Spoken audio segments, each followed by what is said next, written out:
ఇక్కడ ఏం చేస్తున్నారా మీరు? బ్రో ఇక్కడికి రావద్దు, ఇది చాలా ప్రమాదకరమైన ప్రాంతం. Oh you what dad? I am very bad.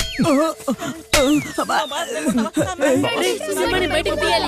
లక్కీరా, సింబాకి ఏం కాలేదు.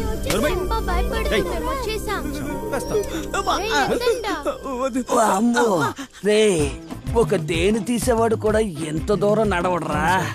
ఒక కుక్కని దొంగలించిన వాడిని పట్టుకోవడానికి ఎంత దూరం మమ్మల్ని నడిపించి తీసుకొస్తారా?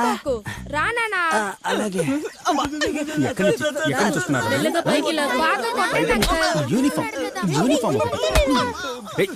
ఎక్కడికి పారిపోతున్నావు? శంకర్, ఒక్క నిమిషం ఆగు, నేను డీల్ చేస్తాను. ఎలా వల వేసి మిమ్మల్ని పట్టుకున్నామో చూసారా? మీరెక్కడ పట్టుకుంటారు? తప్పు చేసి మళ్ళీ క్షమాపణ.